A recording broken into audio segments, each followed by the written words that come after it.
लोकसभा चुनाव को लेकर राजस्थान की सबसे हॉट सीट बाड़मेर जैसलमेर पर सियासी टेम्परेचर हाई हो चुका है। इस सीट पर राजस्थान ही नहीं पूरे देश की नजरें टिकी हुई हैं। त्रिकोणीय मुकाबले के कारण यहाँ काफी रोचक समीकरण बने हुए हैं। इस मुकाबले को रोचक बनाने का श्रेय निर्दलीय उम्मीदवार रविंद्र सिंह भाटी को जाता है। भाटी ने कांग्रेस और भाजपा दोनों के समीकरणों को प्रभावित कर रखा है। रविंद्र इन दिनों हेलीकॉप्टर से चुनावी प्रचार कर रहे हैं। मीडिया से बातचीत करते हुए रविंद्र सिंह भाटी ने दावा किया है कि इस बार कितना भी बड़ा कोई स्टार प्रचारक बुला दो, कंगना रनौत से लेकर खली किसी को भी बुला लो, लेकिन बाड़मेर की जनता मन बना चुकी है। हेलीकॉप्टर से आपने चुनाव यात्रा की, कितनी यात्रा की और किस तरीके का रेस्पॉन्स मिल रहा है? बहुत ही बढ़िया। और शुरुआत मैंने मोहनगढ़ से की थी, मोहनगढ़, गागरिया, दोहरीमना और अब से आया हूँ। मेरी अपनी धरती पे आया हूँ, मेरी कर्म भूमि पे आया हूँ और मुझे पूरा भरोसा है कि 36 कौम का साथ और सहयोग, बाड़मेर जैसलमेर और बालोतरा की जनता का आशीर्वाद रविंद्र को मिलेगा। कांग्रेस और बीजेपी दोनों आप उनके निशाने पे हो और कई तरह के आरोप लगाए जा रहे हैं आपके ऊपर। आने दीजिए उनको, मैदान में लड़ेंगे। 26 तारीख को ये जनता तय करेगी।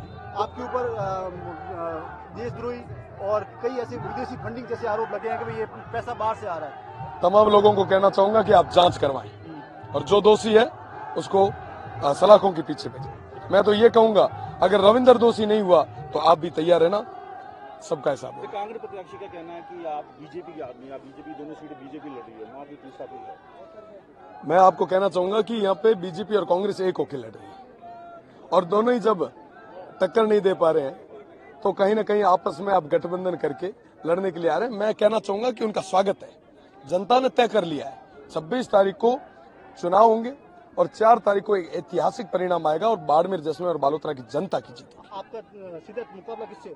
बीजेपी कांग्रेस? मैं कहना चाहूंगा कि इनका आपस में जनता का आशीर्वाद मेरे साथ। बाड़मेर के छोटे से गांव दुधोड़ा के रहने वाले रविंद्र सिंह भाटी बेहद सामान्य परिवार से आते हैं। उनके पिता शिक्षक हैं।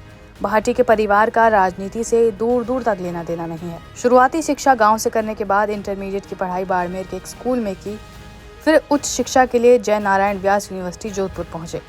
यहीं से रविंद्र चर्चा में आए। साल 2019 में रविंद्र सिंह भाटी ने छात्र संघ अध्यक्ष के पद के लिए एबीवीपी से टिकट की दावेदारी पेश की, लेकिन टिकट नहीं मिला। इससे नाराज भाटी ने निर्दलीय ताल ठोक दी और यूनिवर्सिटी के 57 साल के इतिहास में पहली बार निर्दलीय अध्यक्ष बने। उन्होंने 2022 में अपने दोस्त अरविंद सिंह भाटी को जय नारायण व्यास विश्वविद्यालय के छात्र संघ चुनाव में अध्यक्ष का चुनाव भी जितवाया। इसके बाद रविंद्र सिंह भाटी राज्य की राजनीति में उतरे। उन्होंने बीजेपी ज्वाइन की और 2023 में राजस्थान विधानसभा चुनाव में शिव सीट से टिकट मांगा। टिकट नहीं मिला तो नाराज भाटी ने बीजेपी से बगावत कर दी। शिव विधानसभा से निर्दलीय चुनाव लड़ने का ऐलान कर दिया। विधानसभा चुनाव में भाटी के सामने शिव सीट पर सबसे बड़ी चुनौती कांग्रेस के पूर्व मंत्री अमीन खान थे। अमीन खान ने कांग्रेस के सिंबल पर 9 बार पहले चुनाव लड़ा था और 84 साल की उम्र में 10वीं बार ताल ठोक रहे थे।